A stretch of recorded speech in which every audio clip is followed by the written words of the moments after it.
Olá, queridos, sejam todos muito bem-vindos a mais uma aula de História do Brasil.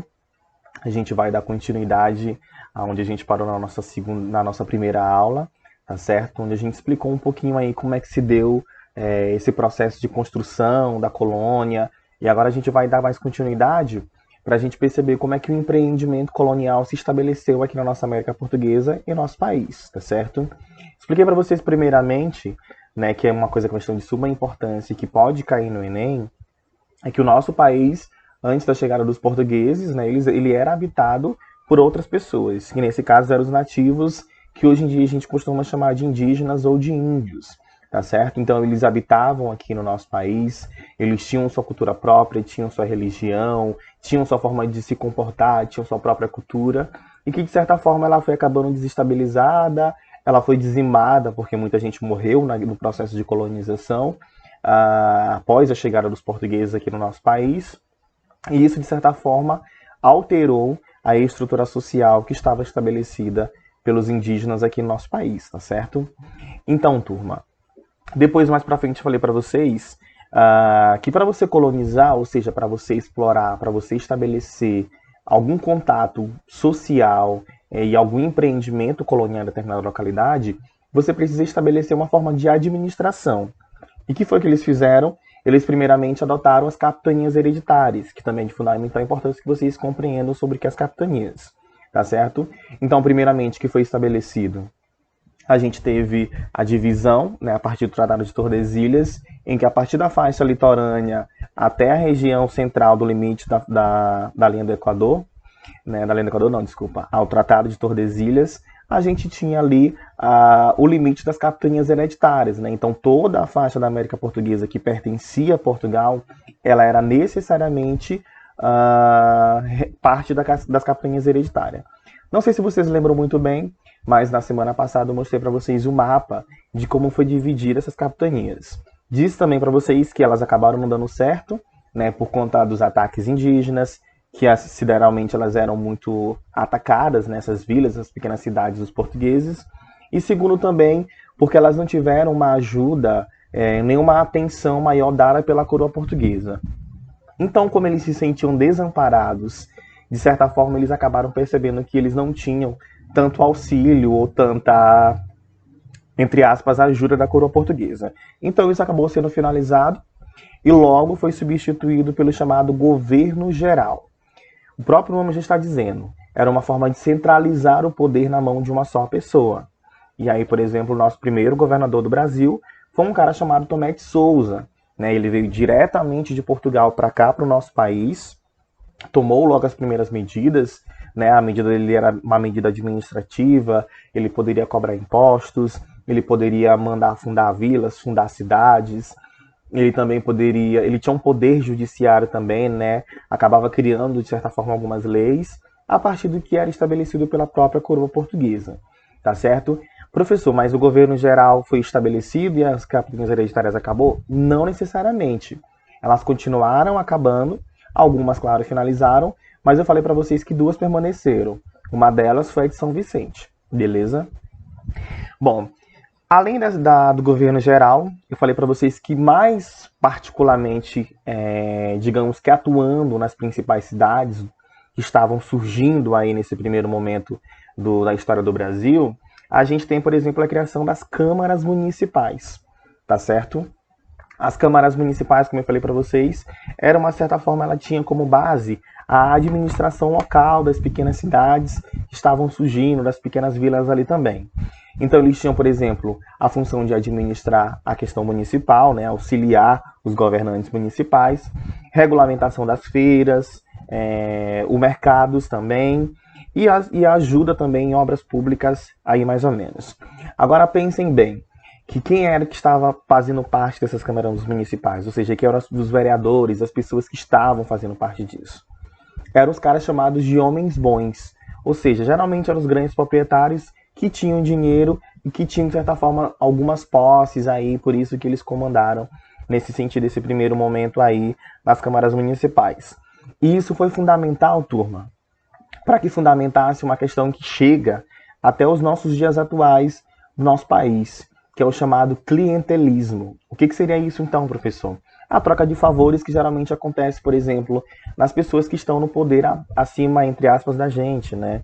Dos nossos governantes. Isso é muito comum, por exemplo, em regiões mais interioranas, né? Onde os grandes coronéis, as grandes famílias ainda dominam a questão política, a questão administrativa da cidade, e elas trocam favores com outras pessoas para que elas possam ser beneficiadas. Então, turma, o clientelismo ele já começa desde esse primeiro momento aí, com o estabelecimento das câmaras municipais.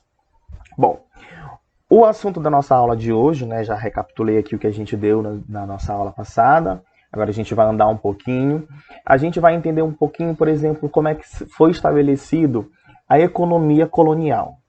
Como é que, e vocês, eu já falei uma coisa para vocês que é de fundamental importância, que foi na nossa primeira aula. Eu disse a vocês que a economia, para a gente compreender, na verdade, a história do nosso país, a gente precisa entender também os seus processos econômicos. Os processos econômicos, eles definem muita coisa. Por exemplo, a questão social, definem a questão política, definem a questão... enfim, as questões gerais que envolvem a sociedade de modo geral. Mas por quê, professor? Vocês sabem, por exemplo, que hoje em dia, se a economia não vai bem, ela acaba, o país ele acaba não gerando, por exemplo, emprego. Então, se não tem emprego, as pessoas não tem como comprar as coisas, elas acabam passando fome, começa a faltar as coisas essenciais dentro de casa, falta saúde, falta comida e por aí vai. Então, isso tudo acaba incidindo diretamente a economia em nossas vidas. E atualmente, por exemplo, a gente tem um país que está arcando já às suas custas em torno de quase 14 milhões de desempregados. Tá certo? E isso, claro, que vai incidir na vida de muitas pessoas que estão, nesse momento, sem remuneração, sem dinheiro, sem poder comprar as coisas básicas e essenciais de suas vidas. Tá certo? Então, turma, a economia, compreender a economia, então, entender a economia é entender, de certa forma, o histórico e o processo social daquela sociedade.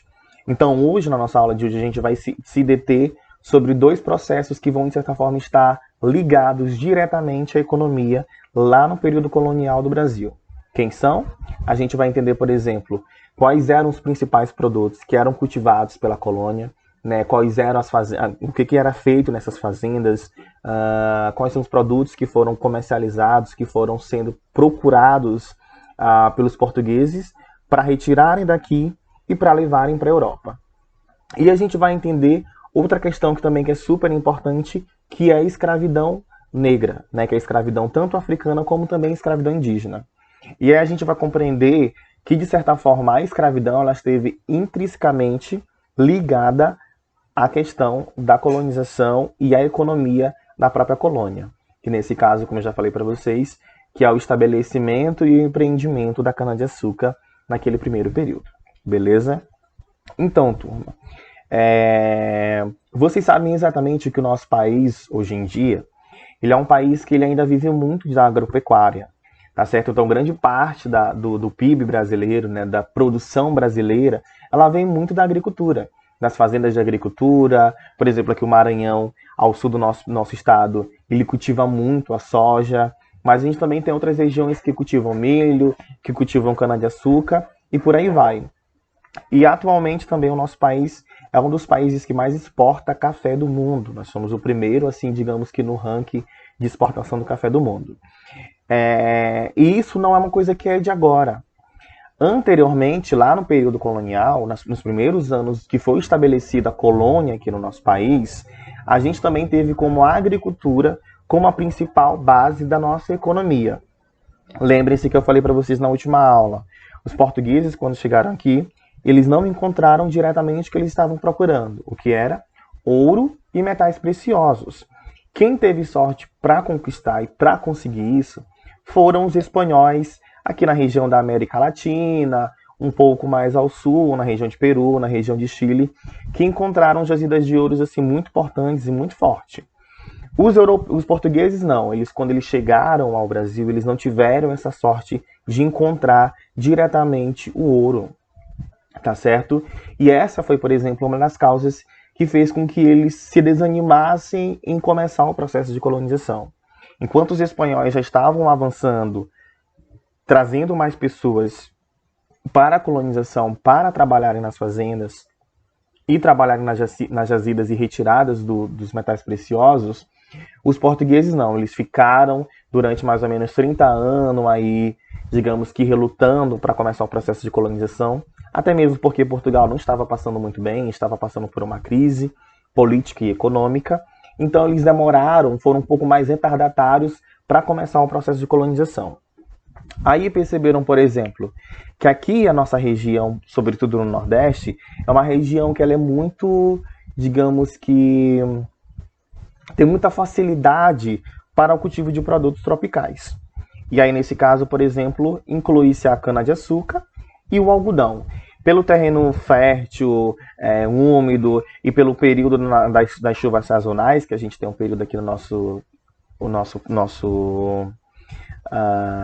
clima, né, meio temperado, isso facilitava muito maior a colonização e o interesse por produtos tropicais, que nesse caso vai entrar o açúcar e o algodão e outras que a gente vai falar aqui mais aqui para frente na nossa aula de hoje.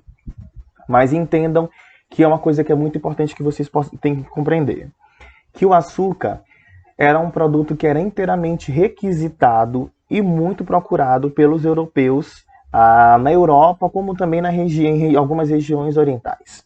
Então, se lá na Europa, Portugal viu que eles tinham um mercado consumidor, ou seja, pessoas para consumir a cana-de-açúcar, eles viram, a gente precisa utilizar a colônia, que é a nossa colônia lá no Brasil, a gente utiliza ela para cultivar a cana-de-açúcar é enviada para cá, para Portugal, a gente faz todo um processo para vender o açúcar, e aí a gente acaba vendendo para outras regiões, para outros mercados consumidor que estão precisando, que estão requerendo o açúcar.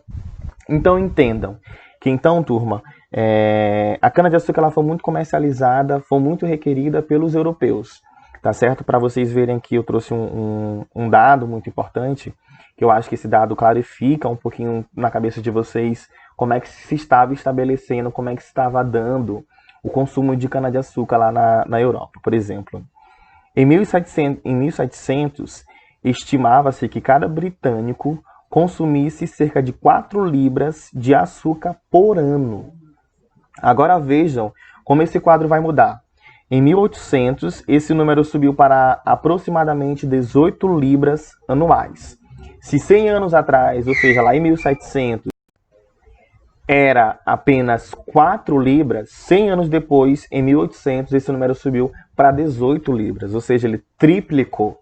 Ou seja, as pessoas estavam consumindo muito mais o açúcar. Ou seja, ele acabou sendo um produto muito requisitado, muito procurado.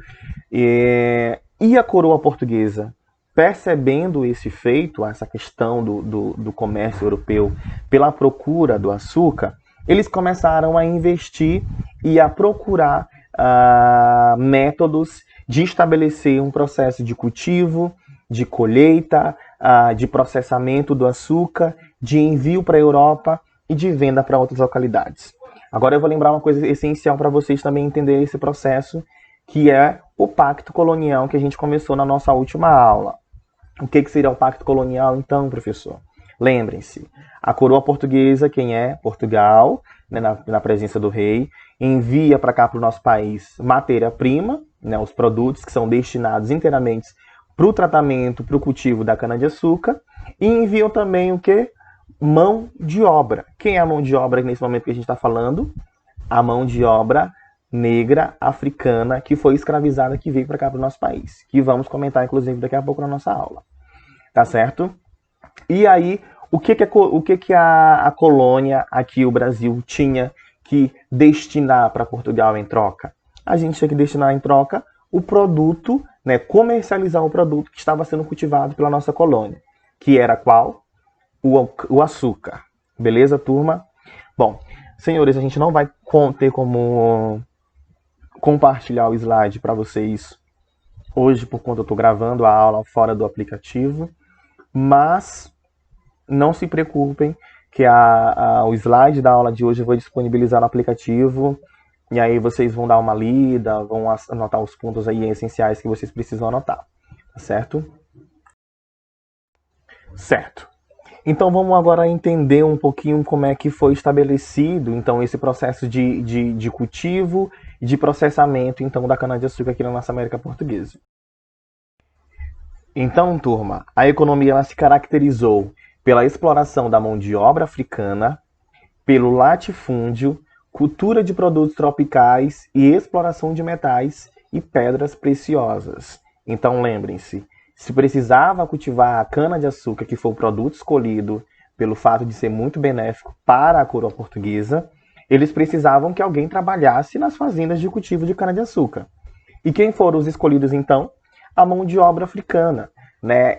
Foi estabelecido, que a gente vai comentar daqui a pouco, um comércio negreiro, né, que beneficiou muitos africanos, os traficantes africanos, como também beneficiou, de certa forma, os portugueses, né, os grandes empresários que participavam desse processo de comercialização, de captura e de venda dos africanos que vai acontecer durante todo esse processo aí de colonização. Então, turma, a base essencial da colonização, ela vem fruto da exploração da mão de obra africana que foi escravizada aqui no nosso país, como também em África e também em outras localidades da América. E por que a gente também diz que existe o latifúndio como essa característica essencial da colonização? Pensem em uma coisa, o latifúndio é a utilização de grandes terras, ou seja, as fazendas que cultivavam a cana-de-açúcar, elas eram grandes, elas eram enormes, porque precisava de muitas terras para cultivar a cana-de-açúcar, para que ela possa ser vendida em grande escala. Então, quanto mais terra você tem, mais possibilidade de plantar e de colher e de vender cana-de-açúcar você vai ter muito maior. Então, a terra utilizada, né, o método de terra utilizada era o chamado latifúndio, tá certo? Diferente do minifúndio, que é menor. O próprio nome está dizendo minifúndio, e o latifúndio quer dizer grandes terras, terras maiores. E a base dessa economia, claro, era o cultivo de produtos tropicais. Professor, era só cana-de-açúcar que era cultivada? É exatamente, claro que não. Tá certo? Mas a gente vai falar daqui a pouco de outros produtos que também chegaram a ser cultivados na América Portuguesa. Claro que em menor escala, em pouca quantidade, mas que também eles eram cultivados principalmente para subsistência, né? Para as pessoas que moravam aqui na colônia consumirem e comer. Beleza? Mas, ainda assim, o açúcar ele ainda foi o produto escolhido, né? Porque ele tinha um alto preço no mercado europeu, ou seja, a Europa, como consumia muito o produto, ele era vendido a preços muito caros. Hoje em dia a gente compra o açúcar de certa forma barato, mas naquele momento ele era inteiramente muito caro, era um produto assim requintado para poucas pessoas, só para quem tinha dinheiro mesmo poderia comprar 1 quilo de açúcar, né? Uma arroba de açúcar, na verdade. E ele também era altamente lucrativo. Por que ele era altamente lucrativo, professor? Porque ele era muito consumido na Europa. Então a coroa portuguesa, vendo que eles poderiam explorar o Brasil vendendo, cultivando a cana-de-açúcar, eles utilizaram então essa artimanha para tentar recuperar a própria economia também da Europa, tá certo? E a região Nordeste, como eu falei para vocês, ela foi a região que foi inteiramente escolhida para ser colonizada, para ser explorada e para acontecer o processo de cultivo da cana-de-açúcar. Por quê, professor? Porque a gente tinha um clima muito fértil para esses produtos tropicais e além também de ter um clima quente e úmido, né? As terras nordestinas facilitaram com que o processo do cultivo de cana-de-açúcar ele fosse muito maior. Tá certo? E isso tudo, turma, ele só foi gerado a partir de um sistema que a gente chama de sistema de plantation. Isso pode cair no Enem, se não cair as outras características que eu acabei de falar para vocês, ela pode cair, por exemplo, só com esse nome, plantation. E aí vocês já vão entender, por exemplo, que é as grandes propriedades de monocultura, trabalho escravo e produção em grande escala. Essas são as 3 grandes principais características que vai definir o que seria o sistema de plantation, tá certo? Vou colocar para vocês aqui daqui a pouco o nome aí do plantation. Já falei para vocês que a utilização a principal característica da colonização das fazendas era os latifúndios, ou seja, o sistema de plantation ele agregava, né, as grandes propriedades e elas eram monoculturas, ou seja, elas geralmente eram destinadas a produzir apenas um produto. O próprio nome já está dizendo, mono quer dizer um, cultura que vem ligada à agricultura. Então, como a cana-de-açúcar geralmente era o que foi o produto escolhido, ele era geralmente, predominava nas grandes fazendas aí para ser cultivado e para ser processado e vendido. O trabalho escravo que a gente já citou, e a produção, é claro, em grande escala, ou seja, eles deveriam produzir muito a cana-de-açúcar para que pudesse ser vendido e para que pudesse ser exportado para a Europa, né, para o comércio europeu aí. Bom, agora a gente vai entender um pouquinho, turma, como é que se deu então esse processo da cana-de-açúcar, né? Existe uma autora que diz que o que manda, né, o que é a lei que vai ser estabelecida, que vai dar cor para a engrenagem do sistema colonial que vai se estabelecer em nosso país, que se estabeleceu, na verdade, em nosso país, são chamados engenhos, né, que eram localidades feitas especialmente para o trato, né, para processar a cana-de-açúcar. Tá certo? Então, o que seriam os engenhos, professor? O engenho, na verdade, turma, são um conjunto de instalações utilizadas para o processamento de cana e no fabrico do açúcar. Ou seja, eles te pegavam a cana-de-açúcar que era plantada e a partir dela se fazia todo um processo, e que se faz até hoje em dia, na verdade, para que chegue ao açúcar que é utilizado na nossa comida, na nossa bebida e por aí vai. Agora eu vou explicar para vocês um pouquinho como é que se dava isso aí. Por exemplo, a moenda era o local onde se esmagava a cana para extrair o caldo, né, a garapa, para quem gosta aí de caldo de cana.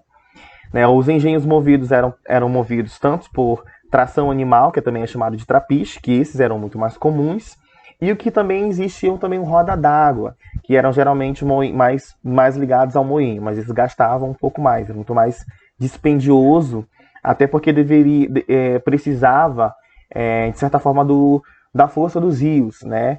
Então, como tinha essa irregularidade muito forte em alguns rios no Nordeste, acabou sendo muito mais utilizado de tração o da força animal. Tinha também o caldo, na verdade, lembrem-se, depois da moenda, tira o caldo, e esse caldo era despejado em enormes tachos que geralmente eram feitos de cobre. E depois eles eram cozidos aonde? Na casa das caldeiras. Aí ia fazer todo o processo de cozimento para depois, então, levar para a casa de purgar. O que seria, então, a casa de purgar, professor?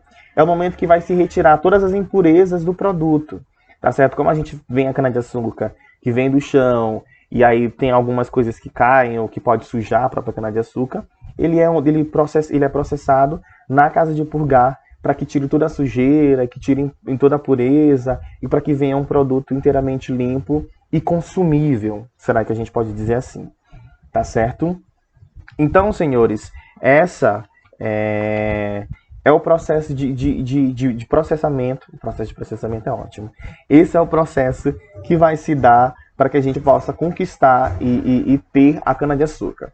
Então, todo esse processo que eu acabei de falar para vocês, citar para vocês, ele era utilizado inteiramente nas fazendas, as milhares, dezenas e centenas de fazendas que se estabeleceram aqui na nossa colônia, em toda a faixa do Nordeste brasileiro. Lembrem-se mais uma vez, é o Nordeste que a gente tem inicialmente o processo de colonização. É no Nordeste que a gente tem as principais fazendas, né, as principais engrenagens sociais da colonização, do cultivo da cana-de-açúcar, vão ser estabelecidas aqui na região Nordeste. Beleza? Então, turma, para concluir essa primeira parte aí falando sobre o engenho de cana-de-açúcar, né, a produção e a comercialização do açúcar ela foi vital tanto para consolidar o Império Mercantil Português no Atlântico, quanto para expandir a colonização portuguesa na América, aqui na América. Então, turma, é exatamente isso que eu falei para vocês. Então, é a cana-de-açúcar que vai dar vitalidade para essa comercialização, para esse processo de colonização aqui da América Portuguesa, tá certo? E a base, né, dessa sociedade colonial brasileira é exatamente isso, né? Os grandes latifúndios, a mão de obra escrava, o mercado consumidor, um mercado que vai se expandir cada vez mais em nossa colônia, na colônia deles, que foi estabelecida aqui em nosso país, certo? Tudo compreendido? Então a gente agora pode continuar agora para frente. Bom, senhores, como eu falei para vocês, o açúcar, né, o sistema de plantation que cultivava a cana-de-açúcar, ela não foi a única forma, a única base econômica que foi estabelecida no nosso país. Claro, e de certa forma que foi muito importante e necessário, que outros produtos também fossem cultivados, claro que à margem do sistema de plantation, à margem dessas fazendas, foram cultivados e foram estabelecidos outros produtos e que foram, de certa forma, essencial para o próprio processo de colonização. Porque eram produtos, claro, que eles eram cultivados em menor escala, porque eles não eram necessariamente para exportar, ou seja, não eram para ser vendidos para a Europa, até porque eles estavam interessados apenas na cana-de-açúcar, né, no açúcar, mas outros produtos também acabaram sendo comercializados e sendo cultivados também pela própria coroa portuguesa. Exemplo, o algodão, o tabaco, a pecuária e outros produtos que a gente vai falar agora e citar cada um deles. Bom, então, para além do açúcar, a gente vai começar agora com o algodão. O algodão, claro, ele já era um produto muito conhecido pelos próprios indígenas, né? Então, os indígenas já conheciam muito bem o algodão, que já estava já era muito cultivado aqui em nosso país. Claro que eles ainda não tinham uma finalidade comercial, como vai ter com a chegada dos europeus aqui em nosso país, tá certo? Então, aí mais ou menos por volta do século XVIII, durante esse período, que a gente vai ter um processo de expansão e de requerimento do cultivo e da comercialização do algodão. Primeiro, porque o mercado europeu, e aí sobretudo os Estados Unidos, não o mercado europeu, mas os Estados Unidos, como estavam passando por um processo de emancipação, que é a guerra emancipatória que vai acontecer aí por volta do século XVIII, como eles eram uma das pessoas que mais cultivavam algodão, durante a guerra houve uma quebra que fez com que acabasse interrompendo o processo de cultivo do algodão e também comercialização. E pensem que quando você está numa guerra, como você tem muitos feridos, às vezes tem muitos mortos, você precisa de algodão para fazer curativo, para fazer um estanque de algum ferimento e por aí vai. E como o Maranhão, aqui a nossa região do nosso estado, ele cultivava muito o algodão, no final do século XVIII, mais ou menos aí em 1775, 1780, a gente tem um chamado boom da economia maranhense, quando a economia do maranhense vai lá para cima, e a gente começa a vender e a comercializar muito algodão para a região da América do Norte, sobretudo para os Estados Unidos, que estava passando por uma guerra.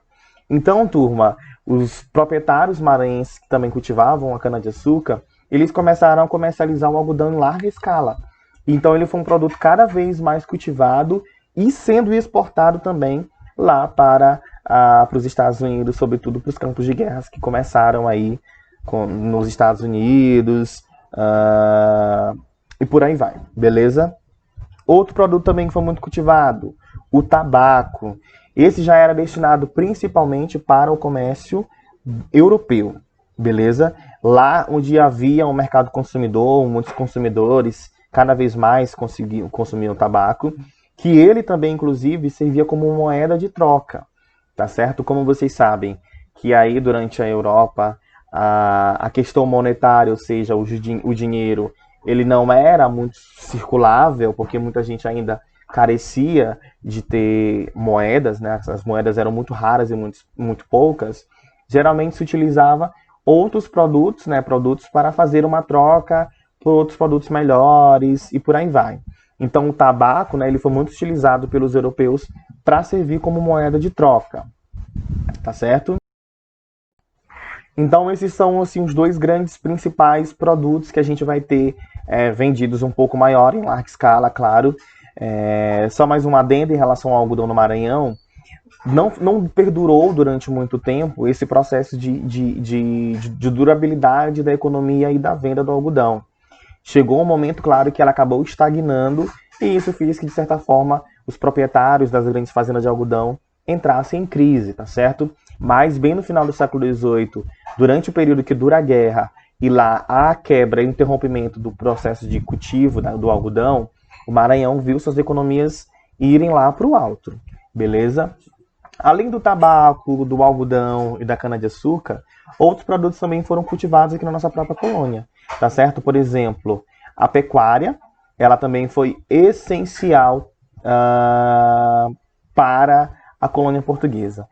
Para quem não sabe, pecuária é o cultivo da carne de gado, é a criação de bois, né? Quem consome muito aí carne vermelha com certeza vai saber disso. Agora preste atenção uma coisa muito curiosa.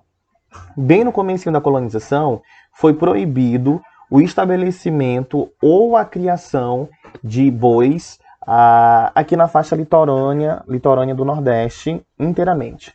Mas por que, professor? Porque esses bois, alguns na verdade, eles acabavam invadindo as propriedades rurais que cultivavam a cana-de-açúcar. E isso invadir, eles acabavam matando, acabavam consumindo as próprias cana-de-açúcar, e o que de certa forma prejudicava o próprio cultivo e o próprio processo da cana-de-açúcar. Então, o que a coroa portuguesa fez? Ela proibiu qualquer criação de bois a 80 metros da região litorânea. 80 quilômetros da região litorânea. Então, eles teriam que vender mais aqui para a região do interior. Exemplo, a região da Bahia, ela foi uma das principais criadoras, daí em Minas Gerais, uma das principais criadoras da carne bovina.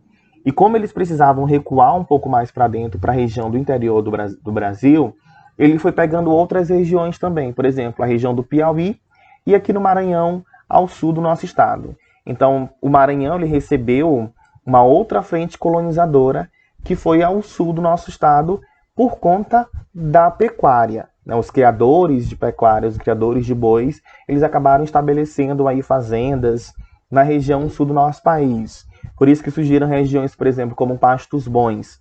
Pastos Bons foi uma região que era essencialmente criadora da carne bovina. Tá certo? E o que se fazia geralmente da carne bovina, turma? Claro que eles consumiam muito a carne do boi, né? Ela era muito também para consumo, mas os produtos derivados, por exemplo, a utilização do couro, ela era essencial. Para fazer toucinho também era muito essencial, se bem que toucinho do porco. Mas para fazer outras comidas, o leite também. De certa forma, o boi ele foi muito utilizado para a própria base da alimentação da colônia portuguesa nesse momento aí. Além da pecuária, a gente tem, por exemplo, a mandioca. A mandioca ela foi muito servido como alimentação para os escravizados. A gente também tem a farinha, que é um outro alimento também muito utilizado pelos escravizados. Eles comiam muita farinha. Feijão, rapadura, aguardente, o fumo, o couro que vem do boi, claro, o peixe seco e outros, tá certo? Outros produtos também foram exportados, ou seja, vendidos lá para a Europa, só que em pequenas quantidades, porque não era muito forte, nem era a intenção também da coroa portuguesa. Quais eram, por exemplo, o vinho, o bacalhau, as azeitonas, a pimenta do reino, tecidos finos e o sal. Então, turma, esses eram outros produtos que eram exportados para outras localidades também. Mas, no geral, esses produtos que eu estou acabando de citar para vocês, eles eram a base alimentar das pessoas que moravam aqui aí nos primeiros anos da colonização. Tá certo? Então, as pessoas se alimentavam, por exemplo, de mandioca, de farinha, da própria carne do boi, do arroz também. O Maranhão também cultivou muito arroz no começo da colonização. Até hoje também produz muito. Mas são produtos que vão ser essenciais digamos, para funcionar também a engrenagem do processo de colonização aí da coroa portuguesa. Beleza? Então, agora a gente vai falar sobre um produto também que foi essencial, que é as chamadas drogas do sertão. Turma, pensem uma coisa comigo. A região que eu estou falando para vocês, que é o estado, que é o Nordeste, na verdade, é essa região aqui mais a litorânea e mais aí a região de Pernambuco, a região da Bahia, a região de Alagoas, foram regiões que se concentravam principalmente os grandes engenhos de cultivo de cana-de-açúcar. Aqui ao norte do nosso país, na região do Pará, região amazônica, região do Maranhão também, ela foi durante muito tempo despercebida, ou a gente pode dizer até mesmo desassistida, pela própria coroa portuguesa. Como eles não tinham uma fertilidade muito maior para o cultivo da cana-de-açúcar, houve um desinteresse muito forte pela coroa portuguesa, que acabou se detendo ou se voltando muito mais para a região nordeste do Brasil, né, para o cultivo da cana-de-açúcar. E como aqui em cima, a região norte, ela ficou, digamos, que inóspita pelos portugueses, né, ela acabou sendo muito cobiçada por outras pessoas que queriam mais colônia. Exemplo, Holanda, França e também os ingleses, né? Tanto que chegaram a invadir, os holandeses, por exemplo, invadiram a região de onde hoje é o Belém do Pará, que depois, claro, os portugueses acabaram expulsando eles e fundaram o Forte de Belém para justamente estabelecer a autarquia, entre aspas, e o poder de posse dos portugueses lá em Belém do Pará. Tá certo, turma? Isso tudo era para garantir, por exemplo, a ocupação do território. Como eles também não encontraram as grandes jazidas de ouro e nem puderam cultivar de imediato a cana-de-açúcar, eles, ao longo do tempo, descobriram que existiam outros produtos também que poderiam, digamos que, servir para serem comercializados também lá na Europa. E aí a gente chama desses produtos, que são produtos inteiramente amazônicos, de drogas do sertão.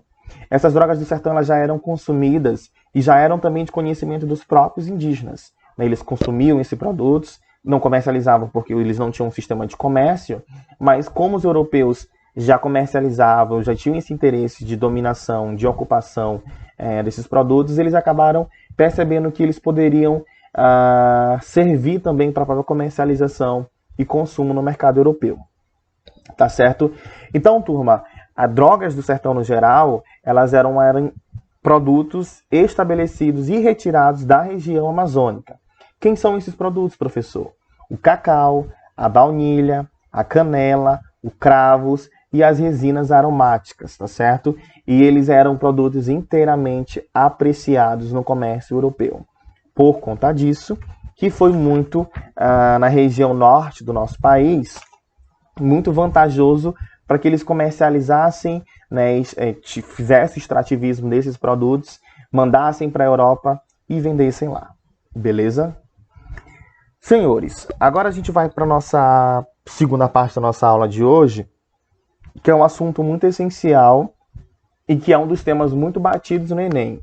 Vez ou outra o Enem cai muito sobre escravidão, quando não cai não, despenca sobre escravidão.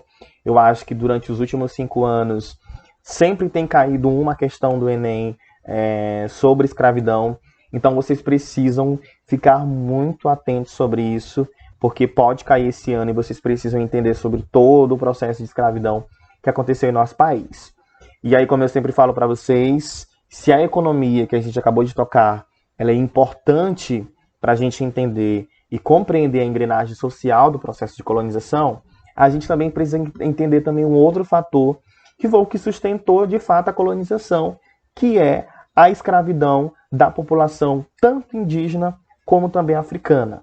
Os africanos que foram escravizados, que foram trazidos de suas localidades, que foram retirados da África, né, que eram transportados durante meses aí pelo Oceano Atlântico. Muitos acabaram morrendo, muitos acabaram sendo castigados pelos seus senhores. E aí a gente vai entender um pouquinho aí no geral como é que se deu esse processo de escravidão aqui em nosso país. Bom, senhores, como vocês sabem, de início aqui em nosso país, a gente tem, primeiramente, quando os europeus chegaram, né, eles encontraram, claro, os indígenas, né? E a primeira troca comercial que eles vão ter é o chamado escambo, né? Quando eles trocavam com os indígenas produtos europeus, em troca, eles davam o chamado pau-brasil, que foi o primeiro produto explorado aqui em nosso país, tá certo? Então, os indígenas, eles foram os primeiros povos a serem obrigados a trabalharem dentro dos sistemas de plantations, aonde o sistema de plantation, turma, o sistema de cultivo da cana-de-açúcar, tá certo? E também nas roças de subsistência.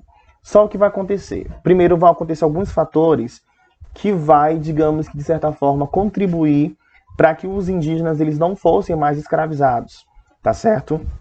Por exemplo, eles de certa forma eles acabavam não suprindo a necessidade que os portugueses estavam querendo de escravizar outras populações, sobretudo os indígenas, tá certo? Por exemplo, quando os portugueses chegaram aqui ao Brasil, algumas doenças europeias também chegaram com eles. Exemplo, a gripe era uma doença que ela era inteiramente europeia. A varíola, se eu não me engano, também era uma doença inteiramente europeia, que acabou devastando milhares e milhares e milhares de indígenas só com essas doenças, que hoje acabam não matando, mas que naquele momento, como eles não tinham um corpo fortificado, entre aspas, para receber esse tipo de vírus, até porque não tinham anticorpos, acabaram levando e ceifando a vida dessas pessoas com muito mais facilidade. Tá certo, turma? E eles também tinham uma forte resistência também à escravização. Como eles conheciam as matas, como eles tinham, digamos que um conhecimento e um domínio maior sobre as regiões sertanejas, regiões amazônicas, eles tinham muita facilidade para fugir, né? E eles se escondiam, se embrenhavam no mato, que os portugueses, que claro, que não conheciam nada, que não conheciam esse novo território, acabava passando despercebido, não encontravam esses indígenas e por isso eles acabavam fazendo com que não fossem escravizados. Um outro fator que também que vai ser assim, essencial para a inibição da escravidão do indígena vai ser o apoio dos jesuítas. Lembrem-se, quando houve a Contra-Reforma lá na Europa, estabelecida pela coroa portuguesa, para banir a expansão do protestantismo em todo o mundo, eles criaram as missões jesuíticas, as missões religiosas, para estabelecer ou para criar uma ponte e trazer os novos cristãos. E uma dessas missões era o quê? Cristianizar os próprios indígenas, né? Eles deveriam se converter ao catolicismo como forma de expandir o próprio cristianismo no Ocidente de modo geral.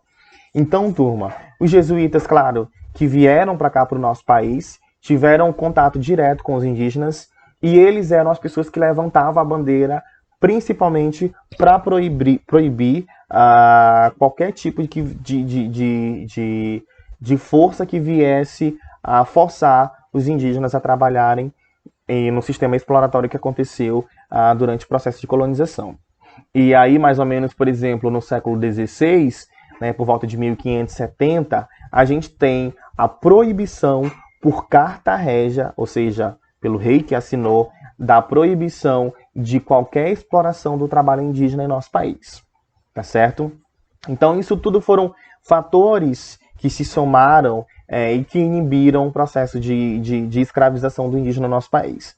Professor, mas isso tudo fez com que anulasse ou que acabasse a escravidão do indígena no nosso país? Não. A gente tem vários documentos, tem vários relatos que dizem que os indígenas continuaram sendo escravizados tanto pelos jesuítas como também pelos próprios colonos, né, pelos próprios portugueses, acabaram escravizando os indígenas e por aí vai. Mas, no geral, né, havia uma percepção, um cuidado, entre aspas, muito maior perante os indígenas. Agora tem um fator muito importante. Se não tem a mão de obra indígena, alguém precisa trabalhar nas grandes colônias, nas grandes fazendas da cana-de-açúcar. Os portugueses queriam ir trabalhar? Não. Então eles iam em busca de quê? De uma outra mão de obra ainda muito mais barata, que pudesse ser muito mais rentável, que nesse caso foram a mão de obra africana, que acabou substituindo a indígena. Além disso, o próprio tráfico negreiro, ou seja, o próprio comércio de comprar os africanos lá na África, de trazer para cá para o Brasil, de vender em praça pública, ele era muito vantajoso para a própria coroa portuguesa. Por quê, professor? Porque quando os traficantes iam embarcar os africanos lá na África, eles eram a coroa acabava taxando esses traficantes. E quando eles também iam desembarcar aqui no Brasil, que era o destino que foi estabelecido para eles, eles também pagavam outra taxa. Ou seja, enriqueceu tanto a coroa portuguesa, como também alguns portugueses traficantes que participavam diretamente desse comércio, como também enriqueceu os próprios traficantes africanos que também vão se estabelecer aí durante o processo de colonização e exploração do nosso país. Senhores, vamos falar de uma coisa agora muito importante. Professor, muito se diz, vocês já devem ter ouvido falar sobre isso, que na África já havia escravidão, tá certo? Ah, professor, mas os próprios africanos se escravizavam, os próprios africanos? Bom, a escravidão ela existia, mas a gente precisa fazer algumas considerações sobre esse fato. O primeiro deles a gente precisa entender que a África naquele momento eles não se identificavam como africanos, ou seja, eles não se identificavam como povos de sua própria, se identificavam como irmãos ou como pares de uma mesma cultura. Um exemplo básico disso que eu vou dar aqui para vocês. Bom, a gente precisa entender que a África ela é um continente. A África ela não é um país, ou seja, ela é um continente imenso. Esse continente imenso tem diversos, dezenas e dezenas de países. Cada país desse tem sua própria cultura, sua própria língua, sua própria formação social, sua própria formação cultural, ou seja, há uma pluralidade, uma diversidade muito forte, muito grande na África. Então não dá pra gente colocar a África numa coisa só e dizer que os africanos eles se conheciam pelo fato de estarem no mesmo continente e que havia, entre aspas, ali um laço de irmandade entre eles. Segundo ponto, que eu acho que vai clarificar um pouco mais na cabeça de vocês aí. Todos nós moramos aqui na América, tá certo? A gente mora na América Latina porque a gente fala de uma língua que é o português, que descende do latim. Contudo, a Argentina, por exemplo, ela também faz parte da América Latina. Mas a gente se identifica culturalmente com os argentinos? Claro que não, tá certo? Então quando a gente fala do Brasil, a gente se refere ao Brasil como se fosse a América do Sul como um todo? Não. Por que a gente não se refere ao Brasil como a América do Sul todo? Porque a gente sabe que o nosso país, ele tem uma cultura que é diferenciada de outras regiões. A gente sabe que o nosso país ele tem sua própria cultura, a sua própria língua, a sua própria diversidade cultural, regional e por aí vai. Então a gente não consegue se identificar culturalmente com os argentinos que também fazem parte da América do Sul e também da América Latina. Beleza? Então se a gente joga esse mesmo exemplo para entender que a África é plural, a gente vai compreender o porquê acontecia esse processo de escravidão entre africanos. Tá certo? E a gente precisa estabelecer outra coisa também na cabeça de vocês. Que a escravidão africana, ela é totalmente diferente da escravidão que foi estabelecida em nosso país. A escravidão em África, ela não tinha uma finalidade comercial. Os escravizados eles não eram essencialmente estabelecidos para trabalharem em fazendas, ou para serem explorados, ou para apanharem ou serem castigados, como aconteceu aqui na América Portuguesa, e a gente sabe disso muito bem. E uma das coisas mais peculiares e singulares relacionada à escravidão africana, turma, é porque o próprio escravizado, e aí vai depender muito da questão dele, da ligação da família que escravizava ele poderia simplesmente ser uma pessoa livre a partir do momento que o seu senhor também consentisse. E quando ele era livre, e aí isso acontecia muito, ele era assimilado, ou seja, ele era incluído na própria família da qual ele acabou sendo escravizado, né? Ele tinha um laço, de certa forma, assim, de familiar, podemos dizer assim. E aí vocês também precisam entender outra coisa. Que grande parte da escravidão africana, ela tinha como finalidade, ela tinha como causa, na verdade, a escravidão por dívidas, ou seja, quando você devia alguém, e é uma escravidão um pouco parecida com o que vai acontecer na Grécia Antiga, quando você devia alguém, aquela pessoa ela poderia te escravizar como forma de você pagar aquela sua dívida que você deveria para ele. E a segunda processo de escravidão era a chamada escravidão justa, né? Quando dois grupos inimigos degladiavam-se, ou seja, conflitavam ou entravam em guerra, o grupo vencedor poderia escravizar o grupo dominado, tá certo? Mas era geralmente as crianças e mulheres eram poupadas do processo de escravidão. Aqui, na América Portuguesa, no processo de colonização da América Portuguesa, esse processo não aconteceu, não. Crianças trabalhavam na colônia, mulheres também foram escravizadas, trabalhavam em âmbito doméstico e em outras localidades, e por aí vai. Tá certo? Então, a gente precisa entender essa diferenciação da escravidão que foi estabelecida em África, da escravidão que foi estabelecida aqui na América Portuguesa. Beleza, senhores? Então, vamos lá. Os africanos, eles participavam diretamente, por exemplo, nas fazendas de grande cana-de-açúcar, como eu já falei para vocês, eles eram um braço essencial nas fazendas de cana-de-açúcar, nas fazendas de algodão, de fumo, da própria pecuária também, eles eram muito utilizados. E eles desenvolviam, sobretudo, trabalhos braçais, ou seja, aqueles trabalhos que eram ligados diretamente ao cultivo da agropecuária e dos produtos subtropicais que deveriam ser cultivados aqui e enviados lá para a Europa, tá certo? E a gente também precisa entender, por exemplo, que eles não trabalhavam só nas fazendas do cultivo de cana-de-açúcar, não. Mas havia escravizados também que eram destinados para habilidades artesanais, ou seja, em trabalhos com outros trabalhos mais voltados à questão mesmo à zona urbana, e também os que trabalhavam em âmbito doméstico. A gente tem, por exemplo, as mulheres que eram escravizadas, que eram destinadas a serem cozinheiras das grandes famílias, algumas que eram destinadas para cuidarem das crianças, para ser ama de leite, e por aí vai. Ou seja, turma, a gente tem um grande processo de escravizados no nosso país, mas que eles assumiram postos de trabalhos diferenciados. Foi só um trabalho laborioso, um trabalho ligado à questão do cultivo da cana-de-açúcar? Não. A gente também vai ter africanos e escravizados negros que vão assumir outras posições de trabalho, como eu já citei, trabalho doméstico, ama de leite, outros vendiam doces, outros vendiam balas, outros vendiam farinhas, e por aí vai, beleza?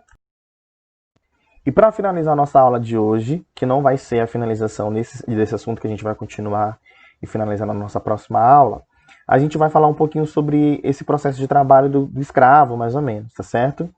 Então, turma, esses escravizados eles eram trazidos para cá para o nosso país através dos chamados navios negreiros, ou também conhecidos como tumbeiros. Geralmente, as viagens de África até o Brasil, elas duravam de 35 a 40 dias. E eles eram alocados ali na região do Porão. Beleza, turma? Bom, era uma região, claro, onde tinha muito calor, onde eles tinham um pouco sol, um pouco iluminação. Eles tinham uma certa quantia, uma pequena quantia, na verdade, de direito à água, de direito a tomar um pouco de banho de sol. Mas, claro, que essa superlotação, a falta de higiene e a forma como eles eram degradados para cá, para o nosso país, isso fez com que muitos morressem no meio do caminho. Os dados atuais das pesquisas historiográficas de história dizem que foram trazidos mais ou menos 12,5 milhões, vou repetir, 12,5 milhões de africanos escravizados para cá, para a América. Desses, 4 milhões morreram só no processo de transporte da África para cá. Olha o tanto de gente que veio de África trazendo sua cultura, trazendo sua língua, trazendo seu costume, trazendo a sua forma de pensar, suas visões de mundo, suas religiões para cá, para o nosso país. E aí a gente percebe um tanto do que a população africana ela tem uma contribuição, digamos que essencial e super importante na cultura do nosso país. E a gente percebe evidentemente isso hoje.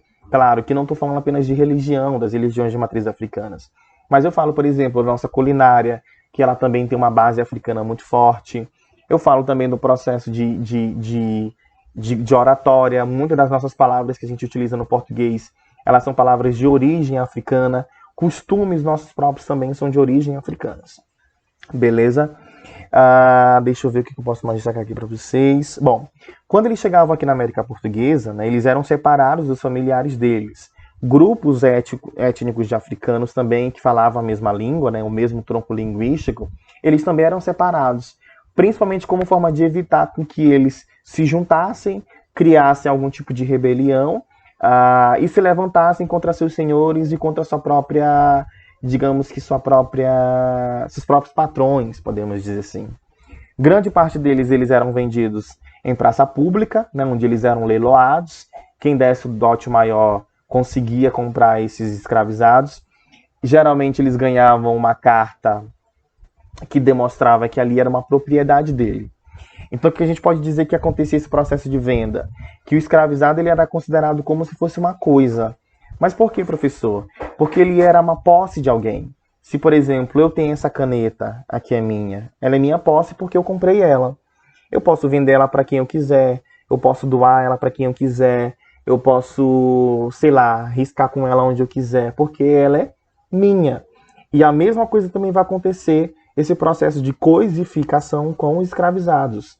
Né? Eles poderiam ser doados, eles poderiam ser vendidos, eles poderiam ser alugados. É muito comum a gente encontrar em testamentos aqui no Maranhão do século XVIII, XIX, pessoas moribundas, né, que estavam à beira da morte, que criavam seu testamento e dava, por exemplo, um escravo para um filho, dava um escravizado para uma sobrinha, alguns escravizados eram libertos e por aí vai. Outros eles vendiam, por exemplo, alguns escravizados eram utilizados para pagar dívidas de senhores que antes de morrer deixaram dívidas, e por aí vai, entendeu? Então a gente percebe que há, então, turma, um processo de coisificação, de tornar esses escravizados coisa.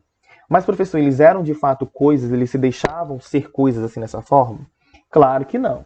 Então, na próxima aula, a gente vai saber quais foram as formas de resistir, de contrariar esse sistema escravista, que foi estabelecido também pelos africanos, né, pelos escravizados e pelos seus descendentes aqui no nosso país. Então, a gente vai citar, por exemplo, fugas, assassinatos, quilombos, suicídios e por aí vai, mas isso tudo na nossa próxima aula, tá certo? Então, na próxima aula a gente vai se encaminhar aí para a finalização do conhecimento sobre a nossa colônia, nosso país, e a gente vai começar a adentrar